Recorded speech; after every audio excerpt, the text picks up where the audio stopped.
특별세액공제 중에 교육비와 기부금 관련되는 세액공제 정리하도록 하겠습니다. 자, 먼저 교육비 관련되는 부분이 되겠습니다. 교재 239페이지가 되겠고요. 자, 교육비 관련되는 부분도 기본공제 대상자를 위해서 교육비가 지출이 돼야 되는데, 자, 기본공제 대상자의 소득금액 요건과 생계 요건은 확인을 하셔야 되고요. 나이 요건은 없다라고 보시면 되겠습니다. 그리고 직계존속은 원칙적으로 교육비 세액 공제를 적용받을 수가 없습니다.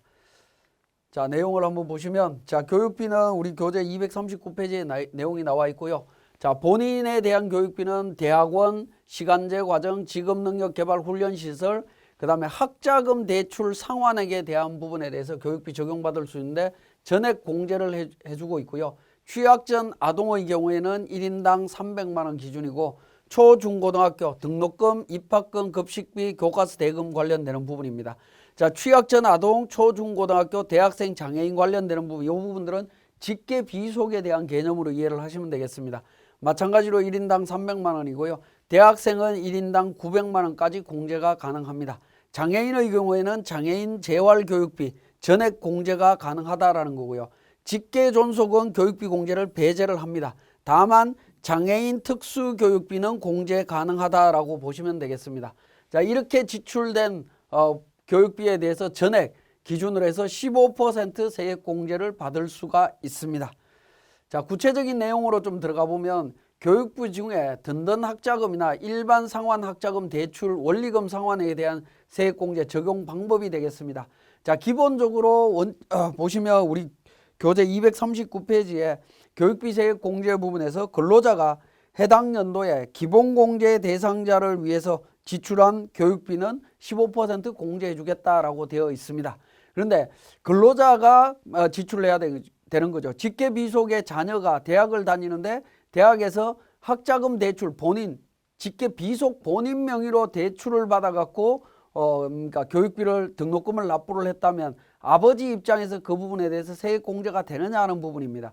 과거에는 그런 부분 무시하고 적용을 했지만 지금은 그렇지 않다라는 겁니다. 왜냐하면 대학생이었던 자녀가 본인 명의로 대출을 받은 다음에 교육비 내고 나중에 대학 졸업한 후에 직장 다니면서 그 교육비에 대한 부분을 상환하는 시점에서 본인들이 내 교육비를 내가 내는데 왜 본인들은 세액 공제를 못 받느냐라는 불만 사항이 있었다라는 거죠. 불합리했다라는 겁니다. 그런 부분들을 바로 잡았습니다. 정리를 한번 해보면 본인의 학자금 대출금 원리금 상환액에 대해서 17년 1월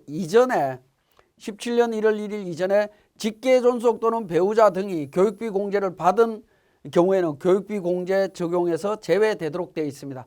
설령 17년 이전에 그러니까 든든 학자금이나 이런 대출금을 받아서 제 등록금을 냈습니다. 근데 그때 당시에 제 부모님이나 제 배우자가 저에 대한 교육비 부분을 공제를 받았다면 설령 지금 현재 제가 갚고 있다 하더라도 상환하고 있다 하더라도 교육비 세액 공제를 적용 못 받는다라는 거, 요거 좀 디테일하게 보셔야 됩니다. 자, 그 다음에 상환해야 되는 학자금 대출금 원리금 상환액이 직계존속 등의 교육비 공제를 받은 금액보다 큰 경우가 되겠습니다. 자, 원리금 상환액이 예를 들어서 1,000만 원이다라고 가정을 하도록 하겠습니다. 1,000만 원이고요. 교육비 공제 받은 금액이 900만 원이다라고 하면 기본적으로 900만 원까지는 이중으로 세액 공제를 못 해주겠다라는 부분이죠. 그러면 초과된 100만 원에 대해서 어떻게 할 거냐? 공제를 해주겠다라는 겁니다. 그래서 큰 경우 먼저 상환하였거나 상환할 학자금 대출의 원리금을 직계존속 등 교육비를 공제받은 경우에 상당한 금액으로 보아 공제를 그러니까 배제하겠다라는 겁니다. 그러니까 900만 원까지는 공제를 못하겠고 초과되는 금액 100만 원에 대해서 공제하겠다. 초과 금액 100만 원이죠. 지금 사례를 보면 100만 원이 될 겁니다. 100만 원에 대해서는 본인이 공제를 받을 수 있다라고 보시면 되겠습니다. 자, 세 번째가 되겠습니다. 17년도부터 직계 비속 명의로 든든 학자금 등을 대출받아 대학 등록금을 납부했다면 부모의 근로소득에서는 교육비 공제가 불가능합니다. 이제는. 왜냐하면 부모님이 직접 자기 돈으로 교육비를 지출한 게 아니죠. 그렇기 때문에 안 되고요. 직계 비속 자녀가 대학 졸업 후에 대출금 원리금 상환 시에 교육비 공제가 가능하다라는 겁니다. 그러니까 대학 다닐 때 대출 내서 납부했던 그 교육비를 나중에 그러니까 대출금으로서 상환할 때 그때 공제를 해주겠다라는 부분으로 이해를 하시면 되겠습니다. 자, 요것과 관련되는 세 가지 사항들을 표로 하나 정리를 해보면 이렇게 됩니다. 지출 시기가 17년 1월 1일 이전과 이후로 구분해서 보시면 자녀 교육비 지출 시에 세액공제 적용 여부입니다. 자, 이전 거에서 소득자가 부친이고요. 아버지인데 기본공제 대상자가 자녀가 되겠죠. 그리고 세액공제를 자, 자녀가 대출을 받았든 어쨌든 17년도 이전에 아버지가 세액공제를 받았다면 17년도 이후에 자녀가 학자금 상환을 하는 경우에 어떻게 될 거냐 하는 건데 원칙적으로 원금에 대해서는 세액공제 자녀는 적용을 못 받습니다. 그런데 초과액에 대해서 적용은 가능하겠죠. 원금 갖고 이자 갚아야 되는데 이자 부분에 대해서는 해주겠다라는 부분입니다. 근데 만약에 부친이 세액공제를 적용 안 했다라고 하면 전액 다 상환 금액에 대해서 전액 다 세액공제 가능하다라고 보시면 되겠습니다. 그리고 17년 1월 1일 이후에는 소득자가 부친이고 기본공제 대상자가 자녀라 하더라도 공제를 못 받는다라는 거고요. 그리고 17년 이후에 대학 졸업 후에 학자금 상환할 때 자녀가 공제를 받을 수 있습니다. 그죠? 자녀가 공제 받을 수 있다. 그러니까 자녀가 세액공제 적용 여부 부분입니다. 요 문구를 잘 이해를 하셔야 되겠습니다. 그래서 든든 학자금 관련되는 부분이 있을 때는 17년도 이전에 부모님이 세액공제를 받았는지 여부에 따라서 지금 상환하는 시점에서 공제 가능 여부가 달라집니다. 물론 17년 이후에는 부모님이 세액공제 받을 여지가 없기 때문에 그러니까 본인이 상환하는 부분에 대해서 자연스럽게 적용이 가능하다라고 보시면 되겠네요. 자, 학자금 대출 상환액의 연말정산 간소화 자료로 제공이 되느냐 하는 부분입니다. 이 부분도 이제 논란거리가 됐던 부분인데 자료로 제공이 된다라는 겁니다. 소득공제 자료로 연말정산 간소화해서 제공하고 있다라는 부분이고요. 학자금 대출은 상환할 때 공제받는 것이기 때문에 간소화 자료에서는 대학 교육비 납입금액에 학자금 대출로 납부한 교육비를 제외하고 제공하고 있다라는 겁니다. 그죠? 대출을 상환할 때 부분이기 때문에 그러니까 연말정산 간소화에서 대학 교육비 납입금액에 학자금 대출 금액이 차감된다. 예를 들어서 대학 교육비 납입금액 총 금액이 1,000만 원인데 이 중에 학자금 대출 금액이 700만 원이었다라고 가정을 하면 간소화 자료에서 제공되는 금액은 300만 원만 제공이 된다라는 거죠. 300만 원 제공이 되는 거고 이 700만 원에 대해서는 나중에 상환 시점에서 그죠? 상환 시점에서 공제가 된다라고 보시면 됩니다. 그죠? 공제가 되기 때문에 이게 구분돼서 자료가 제공이 되고 있다라고 이해를 하시면 되겠습니다. 자, 국외교육비 적용 여부가 되겠습니다. 국외교육비는 국외에 근무하는 사람, 자, 국외에 근무할 때에는 본인과 부양가족 모두 외국에서 동거할 경우에 유치원부터 대학교까지 전부 공제가 가능하다라고 보시면 되겠습니다. 자, 기러기 부모의 경우에 어떻게 되느냐? 아버지는 한국에서 어머니는 자녀를 데리고 외국에 유학을 나가 있다. 이런 경우 어떻게 될 거냐 하는 건데 고등학교와 대학교 교육비만 공제가 됩니다. 초등학교, 유치원, 중학교 교육비는 제외되도록 되어 있습니다. 물론 국외 유학 자격 요건을 충족했을 때는 공제가 가능합니다. 국외 유학 자격 요건이라고 하는 부분들은 원래 이제 유치원, 초등학교, 중학교 같은 경우에는 외국에서 초빙하는 경우입니다. 그죠? 굉장히 능력 있고 특출난 자녀들 같은 경우에는 외국에 와달라고 요청하는 경우들이 있죠. 그런 경우에는 해당이 되겠지만 자발적으로 나가는 유학은 안 된다라고 보시면 됩니다. 다만 이제 고등학교와 대학교만 인정을 받을 수 있다. 그렇게 정리할 수 있습니다. 자, 교육비 공제 시기와 관련되는 부분 정리를 해보도록 하겠습니다. 자, 242페이지가 되겠는데요. 자, 일반적인 경우에는 교육비 공제 시기는 지출한 연도에 교육비 세액 공제를 적용을 합니다. 지출한 연도가 2020년도면 20년도 교육비 세액 공제 적용한다라는 겁니다. 그 다음에 재학 중에 선납 교육비 어떻게 되느냐? 9월이나 익년 8월일 때 이때도 마찬가지로 지출하는 연도를 기준으로 해줍니다. 자, 고등학교 재학 시에 납부한 대학교 수시 입학 등록금입니다. 자, 예를 들어서 수시로 고3인데 수시로 대학에 그러니까 입학을 했습니다. 그러면 등록금을 2020년도에 납부했다라고 하면 이때는 어떻게 될 거냐 하는 건데 보통은 이제 지출한 연도지만 대학생이 된 연도에 교육비 세액 공제를 적용한다라는 겁니다. 2020년도에 납부했지만 2021년도 대학 등록금을 미리 납부한 거기 때문에 이 경우는 2021년도로 인정을 해주겠다라는 부분입니다. 그 다음에 연말정산한 후에 사내 근로복지기금으로부터 수령한 장학금 어떻게 되느냐. 사내 근로복지기금으로부터 수령한 부분은 비과세되는 부분이죠. 비과세되는 부분이고 비과세 받은 부분으로 교육비를 지출한 것은 세액공제를 적용을 못 받습니다. 그래서 연말정산 후에 이 내용을 알았다면 연말정산 전에 이 내용을 알았다면 차감을 해야 될 사항이지만 후에 알았다면 어떻게 될 거냐 하는 부분인데요. 차감한 금액을 교육비 세액 공제 금액으로 해서 근로소득세를 재정산하도록 되어 있습니다. 재정산해서 정리를 해야 된다라는 거 말씀을 드리겠습니다. 자, 그 다음에 우리 교재 244페이지가 되겠습니다. 기부금 세액 공제 관련되는 부분입니다. 자, 기부금 세액 공제도 기본공제 대상자가 지출한 기부금을 의미하는데요.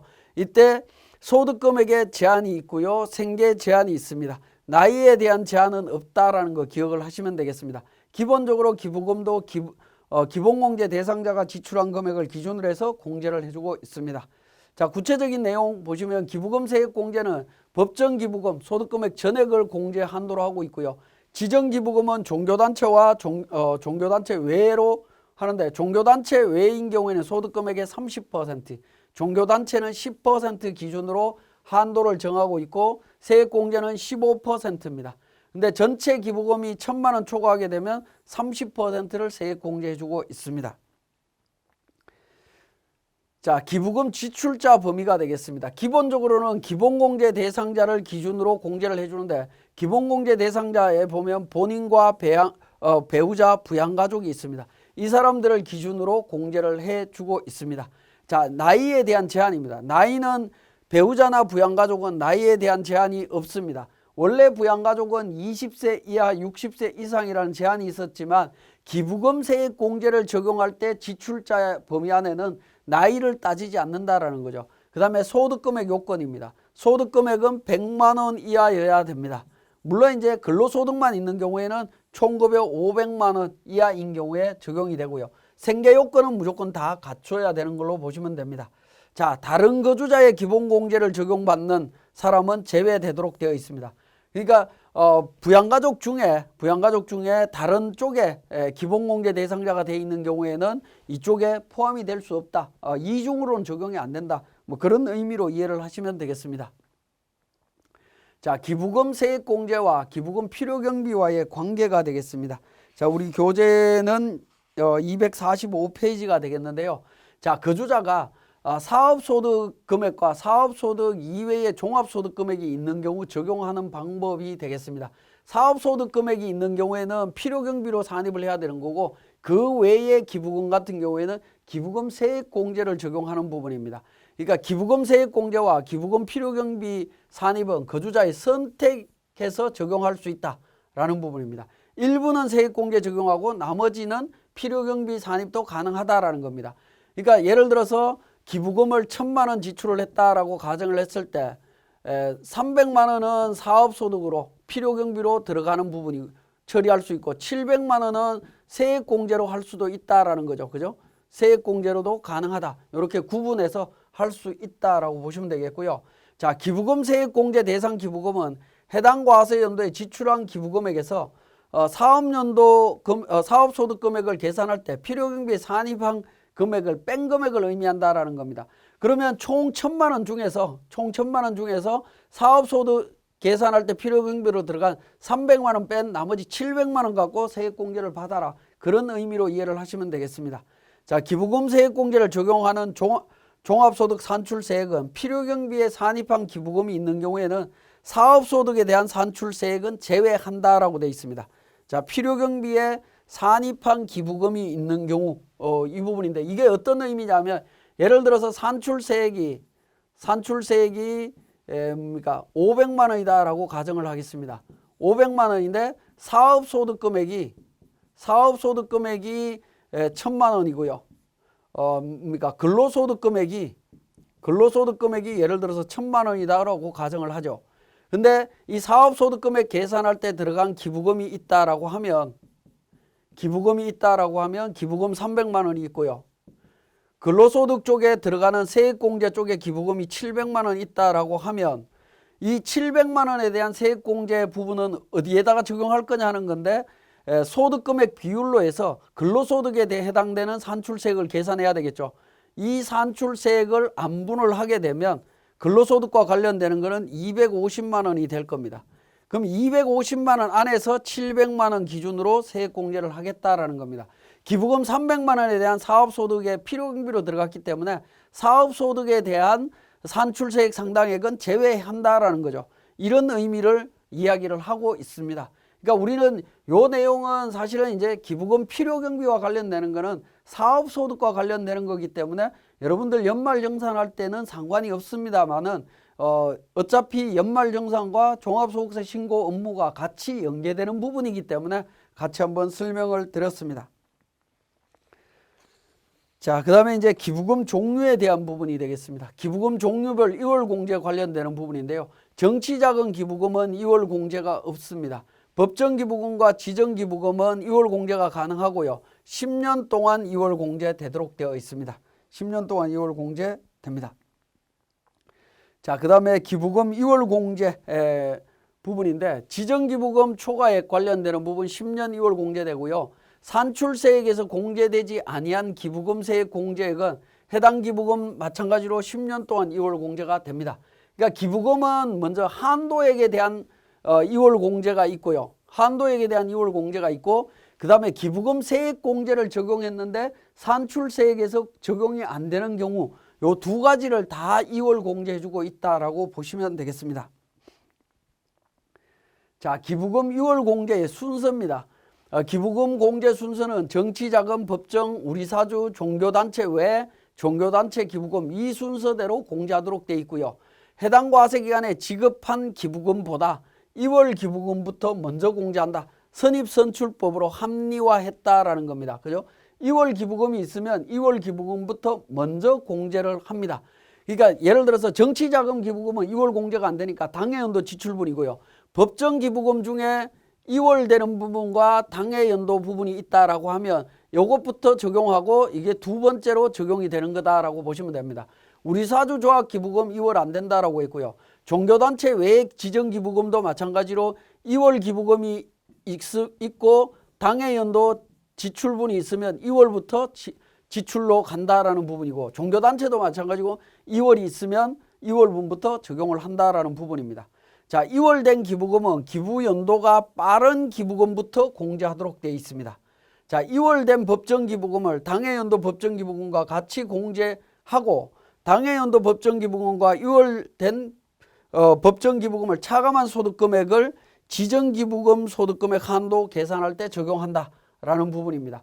근데 뭐 어쨌든 조금 복잡하긴 합니다만은 기부금 2월 공제는 선입선출법 방식으로 적용이 되고 있다라고 보시면 되겠습니다. 그래서 연도별로 2월 되는 기부금에 대한 내용만 정리만 잘 되면 우리 세무사랑 프로에서 자동으로 다 계산이 된다라고 보시면 되겠습니다. 자, 기부금과 관련해서는 법정기부금, 지정기부금 관련되는 내용들이 있는데 여러분들은 반드시 기부금 영수증을 통해서 확인을 하셔야 되는데 기부금 영수증에 보시면 기부단체와 기부자 명이 나옵니다. 이 기부자가 기본공제 대상자여야 되죠. 기본공제 대상자여야 되고요. 그죠? 기본공제 대상자여야 됩니다. 그걸 확인하시면 되겠고 기부단체는 우리 기부금 명세서를 세무서에 전자로 제출해야 되기 때문에 기부단체 확인하셔야 되고 그 다음에 중요한 부분이 기부 내용입니다. 그죠? 기부 내용의 유형과 그 다음에 금액이 나옵니다. 그 단가가 나오죠. 자, 이 부분 기부금 유형에 들어가면 법정기부금인지 지정기부금인지 전부 다 확인하실 수 있습니다. 그래서 기부금 영수증을 반드시 챙겨 보셔야 됩니다. 기부금 업무를 하실 때는 반드시 기부금 영수증을 챙겨 보셔야 된다라는 거 기억을 해 주시고 자, 그 다음에 기부금 명세서입니다. 기부금 명세서가 작성이 되는데 기부금 명세서는 그 2월 되는 기부금을 확인하는 서식이다라고 보시면 됩니다. 자, 우리 기부금과 관련해서는 2월 공제가 가능하다라고 했죠. 그 2월 되는 기부금을 어떻게 확인하느냐라고 이제 질문이 굉장히 많이 들어오는데 기부금 명세서를 통해서 확인하시면 됩니다. 회사에서 직원의 연말정산, 직원 거에 대해서 작년도부터 계속 연말정산을 하고 있다라고 하면 작년도에 2월 기부금은 기부금 명세서에서 회사에서 스스로 판단해서 적용을 해주시면 됩니다.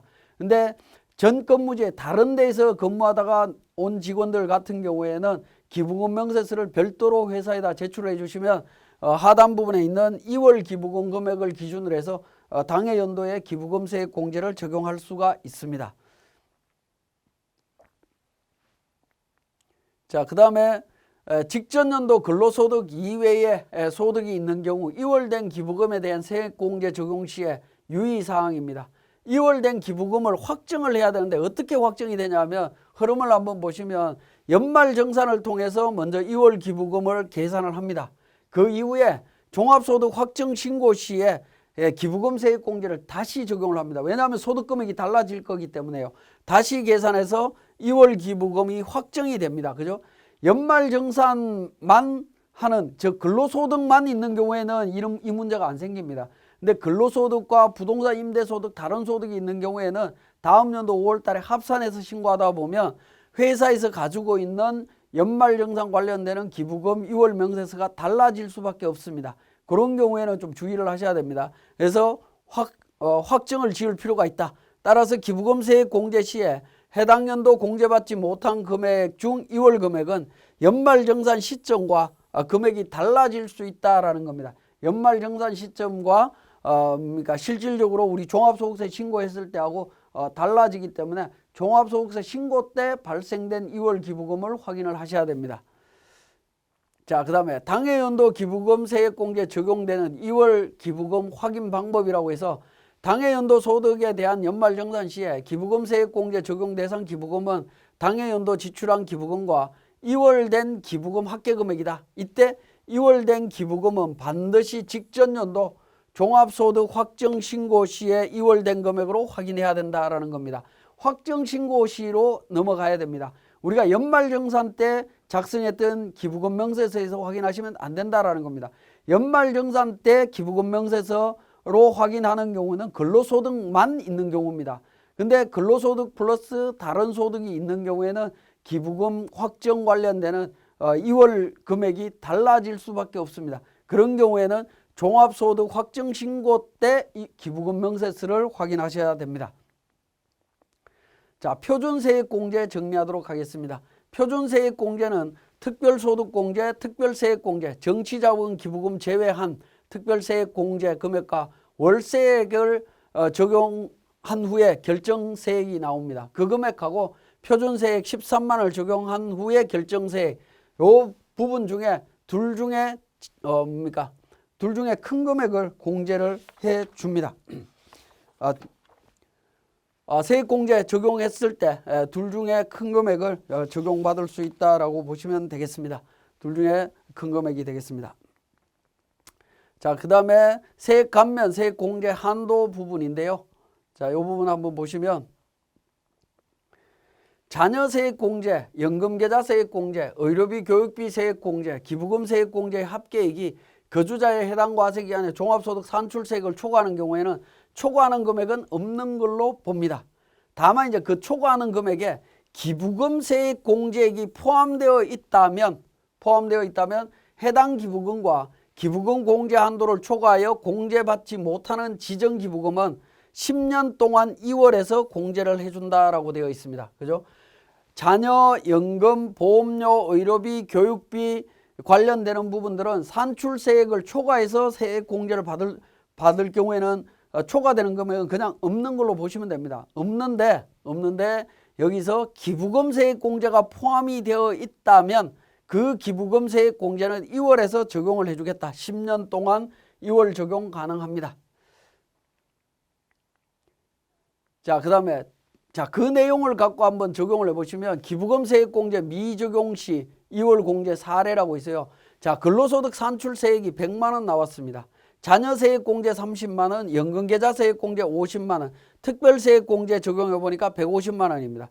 우리사주 조합 기부금 100만 원, 정치자금 기부금 9만 909원입니다. 자, 기부금 세액 공제 150만 원 이렇게 있다라는 겁니다. 자, 언뜻 보기에도 자녀세액 공제부터 시작해서 다 더하면 100만 원이 넘죠. 이런 경우에 어떻게 되느냐는 건데 첫 번째 자녀세액 공제 30만 원 적용하고 나면 산출세액에서 빠지면 70만 원이 남죠. 70만 원이 남는데 특별세액 공제로 들어가게 되면 70만 원 공제하고 나면 나머지 금액 초과되는 금액 있죠. 소멸합니다. 소멸하고요. 우리 사주하고 정치자금 기부금은 전부 다 소멸합니다. 2월이 안 된다라고 했죠. 소멸을 합니다. 연금계좌세액 공제는 어떻게 되느냐? 연금계좌세액 공제는 원칙적으로 불공제가 되겠죠. 당연히 불공제가 됩니다. 100만 원에 공제를 할 수가 없기 때문에 공제가 되는데 다음 연도에 공제가 가능하다라는 겁니다. 올해 공제 못 받은 금액을 연금사업자한테 내년에 납입한 것처럼 처리해달라고 요청을 하면 다음 연도 납입 금액으로 해서 다음 연도에 적용받을 수 있습니다. 그러고 난 뒤에 기부금 세액 공제는 어떻게 됩니까? 150만 원을 산출세액에서 공제하려고 했었는데 한 푼도 공제를 못했죠. 그죠? 당연히 불공제되면서 10년 동안 2월 공제 받을 수 있다라는 겁니다. 그러니까 산출세액을 초과하는 여러 가지 세액 공제들 중에 기부금 세액 공제가 포함되어 있다라고 하면 10년 동안 2월이 되는 부분이고요. 연금계좌 세액 공제도 포함이 되어 있다라고 하면 그 부분은 다음 연도로 2월에서 납입 금액으로 해서 처리하실 수 있다라는 부분으로 보시면 되겠습니다. 자, 지금까지 우리 그 기부금 세액 공제 관련되는 부분 정리했습니다.